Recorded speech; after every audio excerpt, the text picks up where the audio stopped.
Friends, welcome back to again of my YouTube channel सीख कर सिखाते रहो। मैं आपके साथ हूँ बरखा। सो आज की वीडियो में हम क्लास 12th के पॉलिटिकल साइंस के 9th चैप्टर फर्स्ट बुक के, जो कि फर्स्ट 9th चैप्टर है हमारे वैश्वीकरण, जिसको इंग्लिश में ग्लोबलाइजेशन बोलते हैं, उसको रिवाइज करेंगे। ठीक है, तो अगर मैं बात करूँ कि वैश्वीकरण का मतलब क्या है, तो सिंपली अगर आपको इंडिया में अगर आप रहते हैं तो आपको नॉर्मली पता चल जाएगा। अगर जंक फूड की बात करूँ कि हम मोमोज खाते हैं और प्लस चाइनीज़ फूड खाते हैं, तो ये चाइनीज़ फूड इंडिया में कहाँ से आया, तो ये ग्लोबलाइजेशन के तहत ही आया। अगर मैं और थोड़ा बात करूँ, जो हमारा कल्चर है, जैसे कि अगर देखा जाए तो भारतीय संस्कृति में साड़ी पहनने की परंपरा है, लेकिन यहाँ पे देखा जाए तो हम जींस भी कैरी करते हैं। सूट के नीचे हम जींस भी कैरी करेंगे। सूट की बात करें तो जो सूट है उसके जो इतिहास है वो हमारा जो अफगानिस्तान, जो सारा मुंडन एरिया से, वहाँ से आया है। ठीक है, ग्लोबलाइजेशन के तहत ही। और जो जींस है वो हमारी वेस्टर्न कंट्री, जो जींस है वो हमारे पश्चिमी जो सभ्यता है उससे आया है। ठीक है, तो अगर मैं बात करूँ तो वैश्वीकरण इन द सेंस, आप नॉर्मली इसको जान सकते हैं वैश्वीकरण के बारे में है क्या। ठीक है, अगर हम डेफिनेशन की बात करें, डेफिनेशन के उसके हिसाब से पूरा अच्छे से उसको समझने की कोशिश करेंगे। देन इस चैप्टर के अंदर हमें पढ़ना है कि जो वैश्वीकरण है उसकी परिभाषा क्या है, वैश्वीकरण होने के क्या क्या रीजन है, क्या क्या कॉजेज है, मतलब क्या क्या कारण है। ठीक है, उसके बाद हम बात करें जो वैश्वीकरण का प्रभाव पड़ता है, यानी जिसको हम वैश्वीकरण का परिणाम भी बोल सकते हैं, किस किस व्याप पे पड़ते हैं। अब मैंने फिर आपको बताना चाहूँगी कि जो भी परिणाम होता है या फिर जो भी हमारा इफेक्ट होता है वो दो तरीके से होते हैं, यानी हर सिक्के के दो पहलू होते हैं, नकारात्मक प्लस सकारात्मक। ठीक है, तो जो परिणाम है वो दोनों तरीके से पड़ेगा, नकारात्मक भी पड़ेगा और सकारात्मक भी पड़ेगा। उन तीनों को रिवाइज करेंगे। जो वैश्वीकरण का परिणाम है उसकी भी 3 कैटेगरी में डिवाइडेड है। पहली आती है राजनीतिक परिणाम, उसके भी सकारात्मक और नकारात्मक पॉइंट्स होंगे। ठीक है, देन सेकंड आती है हमारे पास सांस्कृतिक परिणाम, उसका भी नकारात्मक और सकारात्मक प्रभाव पड़ेगा। और थर्ड आता है हमारा आर्थिक यानी इकोनॉमिकली जो कॉज है, इफेक्ट है या फिर इम्पैक्ट आता है। ठीक है, उसका भी हमारे पास नेगेटिव प्लस पॉजिटिव पॉइंट होंगे। ठीक है, देन उसके आगे हम बात करेंगे चैप्टर में कि भाई जो वैश्वीकरण है उससे परिणाम के बाद जो हमने पूरा पढ़ लिया, उसके बाद हम बात करेंगे जो वैश्वीकरण से जो भारत को और प्लस ग्लोबलाइजेशन को थोड़ा सा मिक्स मैच करके पढ़ेंगे कि इसका क्या मतलब है। क्या भारत इतना तैयार है कि हम इसको जो वैश्वीकरण अपनाने के बाद क्या क्या इसको परेशानियाँ आती वगैरह वगैरह। ठीक है, देन उसके लास्ट टॉपिक हमारे पास आता है कि जो वैश्वीकरण के विरोध में कुछ भी ऐसे स्कॉलर्स हैं या फिर जो भी जो बातें उठती हैं कि वैश्वीकरण का प्रतिरोध कैसे होता है। ठीक है, वो सही है क्या गलत, एकदम आलोचनात्मक हम जो भी केंद्र बिंदु पे ध्यान देंगे। ठीक है, तो हम स्टार्ट करते हैं परिभाषा पे, यानी डेफिनेशन पे। What is definition of globalization. ठीक है, मतलब अगर बात करें वैश्वीकरण का बोलते क्या है आम भाषा के अंदर या फिर पॉलिटिकल लैंग्वेज के अंदर, तो अगर हम बात करें यहाँ पे विश्व के विभिन्न हिस्सों में विचारों, पूंजी, वस्तुओं, लोगों का प्रवाह। यहाँ प्रवाह वर्ड इंपॉर्टेंट है। प्रवाह का मतलब होता है फ्लो करना। फ्लो मतलब अगर आपने एक नदी को देखा होगा, नदी का जो बहाव है ना, नदी आराम से गिरती है, आराम से चलती है, मतलब नदी चलना इन द सेंस जो पानी है उसमें तो चलामान है। ठीक है, पानी का जो प्रवाह हो रहा है, जिसको फ्लो हो रहा है, उसी चीज से यहाँ पे फ्लो की बात की है। इसको हिंदी में प्रवाह बोलते हैं, और शुद्ध हिंदी में अगर आम भाषा में बात करें तो इसे बोलते हैं बहना। ठीक है, तो विश्व के विभिन्न मतलब पूरे वर्ल्ड के अंदर, चाहे वो पहली दुनिया है, दूसरी दुनिया है, तीसरी दुनिया है, चाहे वो विकसित देश है या फिर विकासशील देश है, उन सारे देशों के अंदर मतलब लगभग पूरे वर्ल्ड के अंदर विचारों का हर हिस्से तक विचार मतलब जो हमारी मेंटालिटी है। ठीक है, देन इसके बाद है पूंजी, हमारे इकोनॉमी से रिलेटेड। उसके बाद है वस्तुएं, जो भी हमारी चीज है। उसके बाद है लोगों का प्रवाह, यानी लोग भी। ठीक है, मानव संसाधन यानी जो ह्यूमन रिसोर्सेज है वो भी उसके एक तरीके से एक स्थान से दूसरे स्थान पर बहना है। ठीक है, तो वैश्वीकरण इन द सेंस, यही वैश्वीकरण का अर्थ है। यह एक बहुआयामी प्रक्रिया है। यह हमने शॉर्ट फॉर्म लिखी है प्र और र से, तो यहाँ पे प्रक्रिया आप इसको ऐड करोगे। यह एक बहुआयामी मतलब इसके जो सिंपली ये बहुत सीमित नहीं है, मतलब इसका जो भी लेवल है या फिर जो स्तर है वो एकदम संकुचित नहीं है। ठीक है, वो बहुत वृहद है, मतलब वो बहुत ब्रॉड है, वो बहुत एक वूल एरिया पर हमें दिखाई देता है। ठीक है, यानी इसका कोई एक आयाम नहीं है कि भाई सांस्कृतिक आयाम है, सिर्फ जो ग्लोबलाइजेशन है वो सिर्फ फूड में ही है एंड वेशभूषा जो हमारे कपड़े होते हैं उसमें है, नहीं, वो बहुआयामी प्रक्रिया है। आपको हर जगह वैश्वीकरण देखने को मिल जाएगा। अगर मैं बात करूँ जो यहाँ पे इंडिया के अंदर उपले होते हैं, उपले इन द सेंस जो कंडे जिसे बोलते हैं उपलो, आपको पता ही होगा। अगर आप कोई भी जो इंडियन है वो अगर अमेरिका रहता है, अगर अमेरिका में उसको कुछ भी कुछ ऐसा कुछ काम करना है जो हिंदू लोग करते हैं, मतलब जो इंडियंस लोग करते हैं, तो उसे उपलों की ज़रूरत होगी। जैसे हम अग्नि देवता हवन ववन कराते हैं तो हम उपलों की ज़रूरत होती है। तो वो उपले वहाँ कैसे अवेलेबल होंगी? उपले तो सिर्फ इंडिया में बनते नहीं, उसको इजीली अवेलेबल हो जाएंगे किसके थ्रू? अमेजोन, फ्लिपकार्ट, इस पर भी ये चीज़ अवेलेबल होती है। तो ये किसकी वजह से संभव हुआ है? ग्लोबलाइजेशन यानी वैश्वीकरण से ये संभव हुआ है। ठीक है, विचारों का आदान प्रदान, वस्तुओं को आदान प्रदान, खाने का आदान प्रदान, जो भी अपना सांस्कृतिक, जो भी धर्म का आदान प्रदान, जो भी हम जैसे मेरे धर्म में होता है, किसी और के धर्म में होता है, वो आपस में दोनों मतलब इंटर रिलेटेड है, मतलब दोनों मिल सकते हैं आराम से, एकदम मिक्सचर, या फिर हम बोल सकते हैं कोलैब कर सकते हैं। ठीक है, वही वैश्वीकरण है। ठीक है, तो यहाँ पे इसकी अभिव्यक्तियाँ हैं किस तरीके से, अभिव्यक्ति मतलब जो इसका जो प्रभाव है, यानी जो इसका लेवल है वो किस तरीके से यहाँ पे है। राजनीतिक लेवल पे बहुत इसका ब्रॉड है।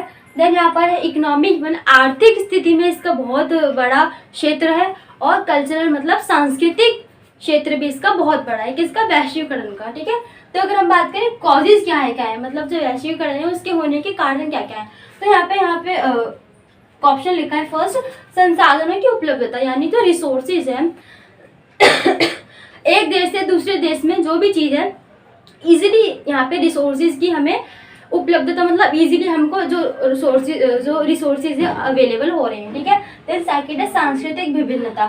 सांस्कृतिक विभिन्नता इन सेंस जो भी सांस्कृतिक विभिन्नता मतलब आपस में दो लोग या फिर चार जो संस्कृति है, अलग अलग रीति रिवाज, उसकी अलग अलग चीज़ें हैं, तो वो लोग चाहेंगे कि क्या तुम्हारे धर्म में या फिर तुम्हारी संस्कृति है, तुम्हारे कल्चर में ये होता है, अच्छा मैं इसको ट्राई करती हूँ, आप मेरे को करो। तो इन सेंस यही चीज़ वैश्वीकरण को आगे बढ़ाती है। ठीक है, देन इसके बाद प्रौद्योगिकी, अपर मैन इन द सेंस यहाँ पे है प्रौद्योगिकी की बढ़ोतरी, इन द सेंस आप लोग को इसको समझ सकते हैं, प्रौद्योगिकी की बढ़ोतरी में विकास करना। ठीक है, जो डेवलपमेंट हो रहा है, किस में डेवलपमेंट हो रहा है? टेक्नोलॉजी में बहुत ज़्यादा डेवलप हुआ है, इसी वजह से कहीं ना कहीं जो वैश्वीकरण है उसका एक होने का कारण है। ठीक है, देन इसके बाद है प्रौद्योगिकी के स्तर पर भी विभिन्नता है, यानी डेवलपमेंट तो हो रहा है टेक्नोलॉजी का, टेक्नोलॉजी डेवलप हो रही है, इसलिए आपस में टेक्नोलॉजी मतलब इतनी इंटरलेटेड हो रही है दोनों देशों या फिर पूरे वर्ल्ड के अंदर। ठीक है, तो इसके प्रौद्योगिकी के स्तर पे भी विभिन्नता है।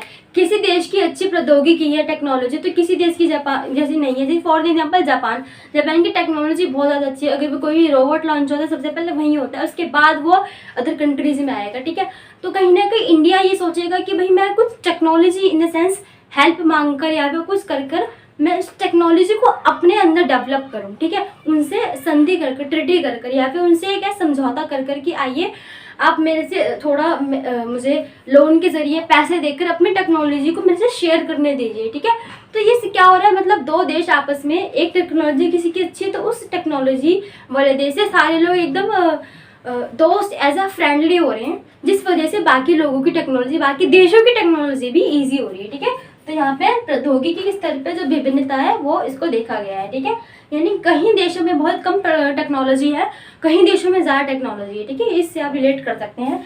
उसके बाद यहाँ पे आता है परिणाम। परिणाम का मैंने बताया 3 लेवल पे इम्पैक्ट है हमारे, राजनीतिक, सांस्कृतिक और आर्थिक। ठीक है, तो यहाँ पे हम राजनीतिक को देखते हैं।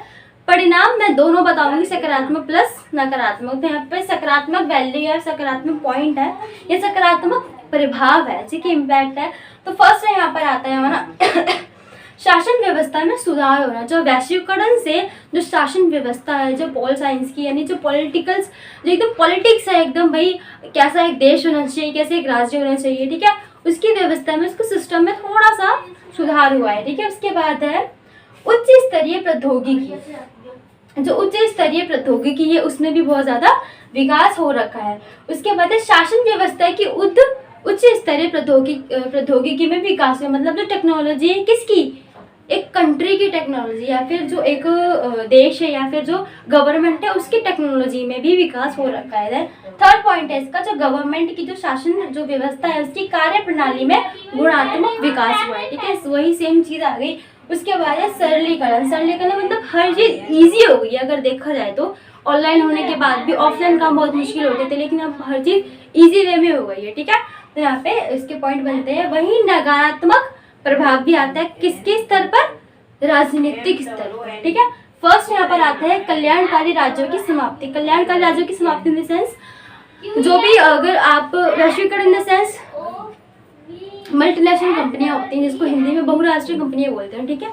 तो उसके आने से जो राज्य का काम था वो बहुत कम हो गया, ठीक है। मतलब राज्य का इन द सेंस, राज्य क्या काम है, राज्य इन द सेंस यहाँ पर गवर्नमेंट को बोला गया, सरकार को बोला गया। तो राज्य क्या काम है कि भाई अपने देश के कल्याणकारी काम करना, ठीक है। तो यहाँ पे कल्याणकारी राज्य की समाप्ति धीरे धीरे हमको दिखाई दे रही है कि भाई जो गवर्नमेंट है वो सही काम ढंग से नहीं कर रही है, मतलब अपने कामों से वो पीछे हट रही है। वो किसको सौंप रही है सारे काम, जो मल्टीनेशनल कंपनियां हैं उनको सारे काम सौंप रही है, ठीक है, ये चीज़ें।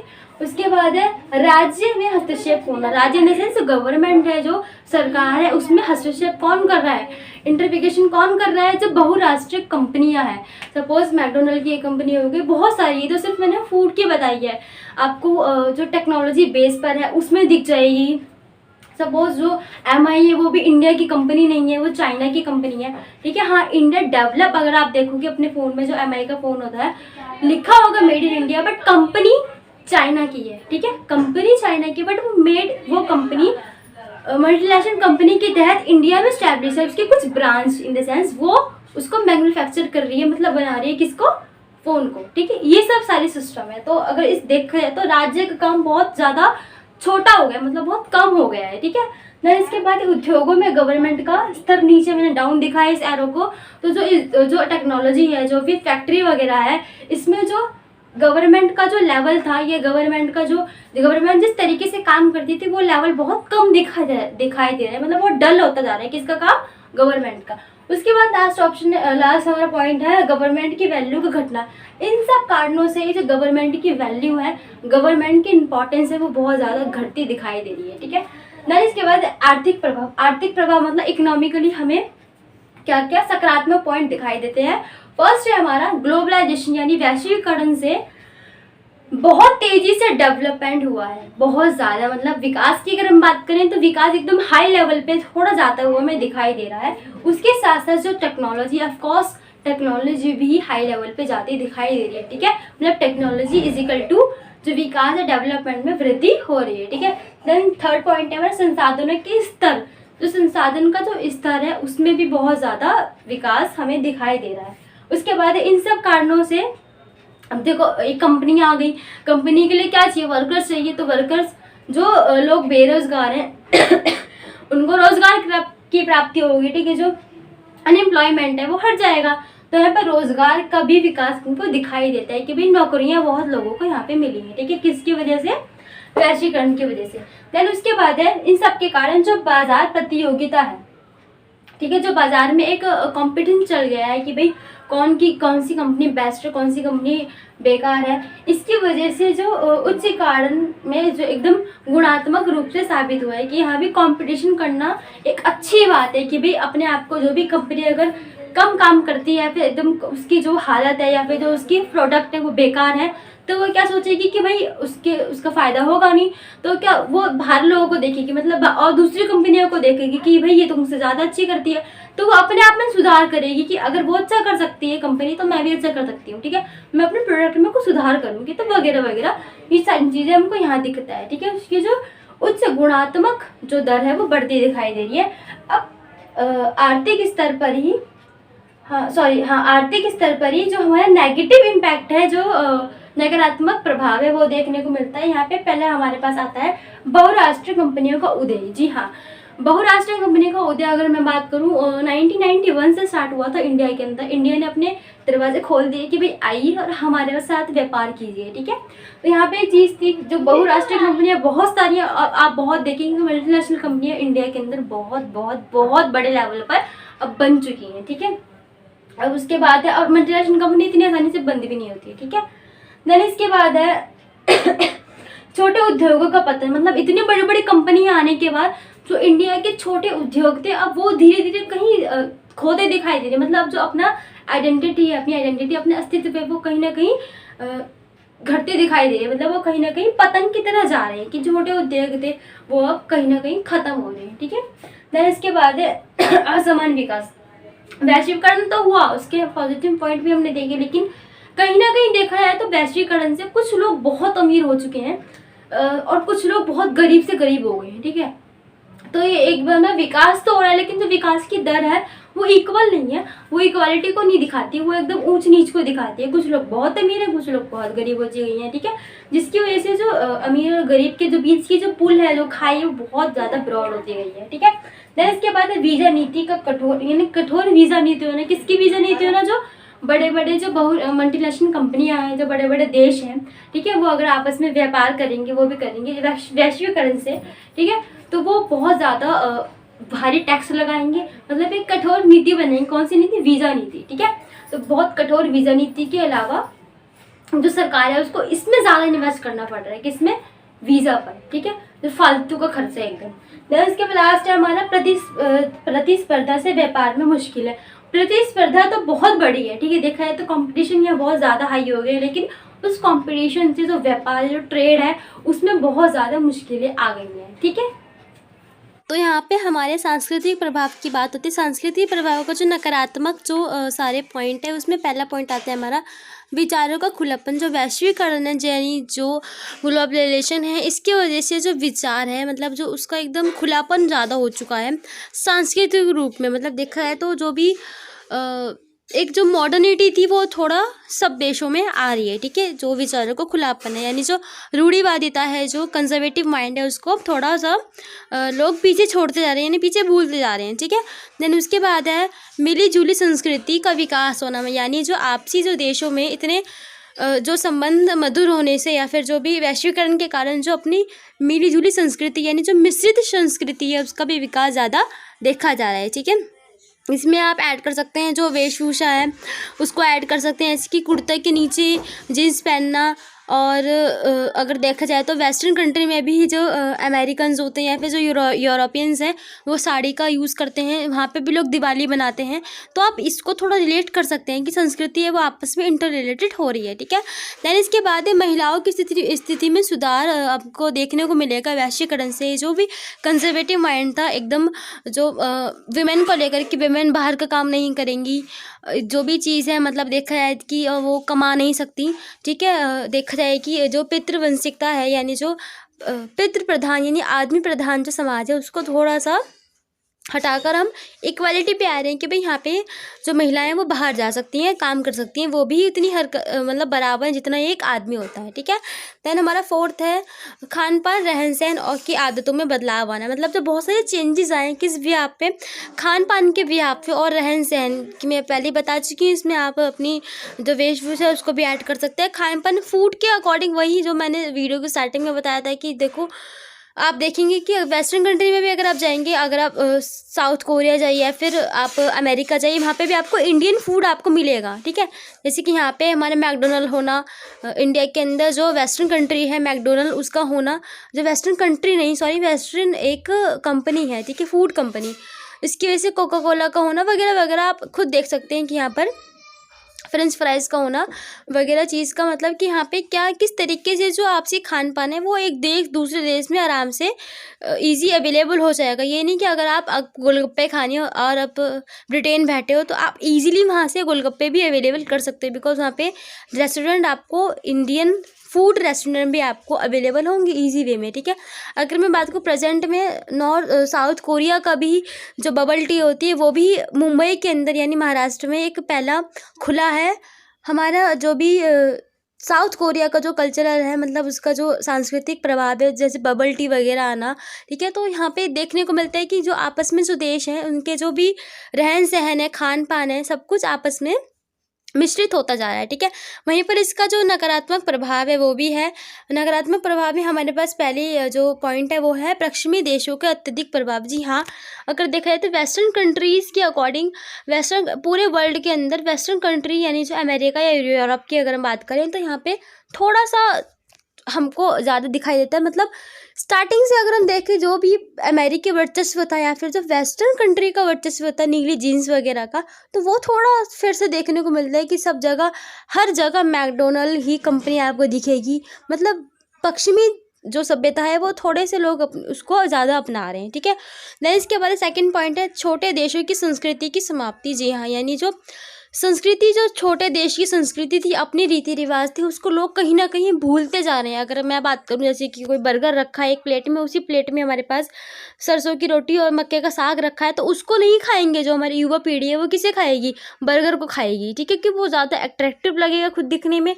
लेकिन जो अपनी संस्कृति तो वो भूल रहे हैं बच्चा, ठीक है। तो ये सारी, तो यहाँ पे हमारा नेक्स्ट टॉपिक आता है भारत प्लस वैश्वीकरण, यानी भारत किस तरीके से वैश्वीकरण को देखता है, ठीक है। तो यहाँ पे स्टार्टिंग में यहाँ पे लिखा है कि औपनिवेशिक व्यवस्था के बाद, यानी जो गुलाम थी, मतलब ब्रिटिश के जो सिस्टम था, उसके बाद आज़ादी के बाद 1991 में भारत ने एक नई आर्थिक नीति अपनाई थी, ठीक है। इस आर्थिक नीति क्यों अपनाई, मतलब इसका रीज़न क्या था? इसका रीज़न ये था कि अच्छे तरीके से, मतलब विकास है, किसका विकास? व्यापार को बढ़ावा देना, ठीक है। जो व्यापार का विकास है उसको बढ़ाना। तो इसमें वैश्वीकरण को अपनाने के साथ साथ इसमें दो चीज़ें इंपॉर्टेंट है। फर्स्ट है हमारा उदारीकरण करना और निजीकरण करना। जी हाँ, भारत ने 1991 में लोगों को, मतलब अपनी जो देश की जो एकांतवासता थी, मतलब जो एकांतता थी ना, उसको समाप्त कर दिया, ठीक है। मतलब उसने बाकी देशों के साथ व्यापार करना और शुरू कर दिया कि वो औरों के साथ भी व्यापार करेगा 1991 के बाद, ठीक है। तो उसने उदारीकरण, मतलब ज़्यादा से ज़्यादा पूंजीवाद को अपनाया गया, ठीक है। निजीकरण, ये दोनों अपनाएंगे तो ऑफकोर्स वैश्वीकरण खुद ऑटोमेटिकली खुद होगा। तो इसमें सिर्फ आप इतना ही ऐड करेंगे। देन यहाँ पर दो चीज़ें आती हैं वैश्वीकरण की आलोचना। अगर हम बात करें, लास्ट जो हमारा टॉपिक है, इसमें दो चीज़ आती है, वामपंथी और दक्षिणपंथी समुदाय, ठीक है। तो स्टार्ट करते हैं वामपंथी से। तो आलोचना in the sense negative plus positive अपने पॉइंट रखना, उसको हम आलोचना बोलते हैं। तो यहाँ पे वामपंथी जो समुदाय था या वामपंथी वाले लोग थे, उनका मानना क्या था? पहले सबसे मेन बात, वामपंथी होते कौन है? वामपंथी जो होते हैं, गरीबी का साथ देते हैं ये लोग। मतलब ऐसे समुदाय जो वामपंथी सेंस गरीबों के साथ खड़े होने को हम वामपंथी बोल सकते हैं, ठीक है। तो वामपंथियों का कहना था कि गरीबों की स्थिति में कोई सुधार नहीं हुआ है, बल्कि वह उनकी स्थिति और ख़राब हो चुकी है। किसकी वजह से? वैश्वीकरण की वजह से, ठीक है।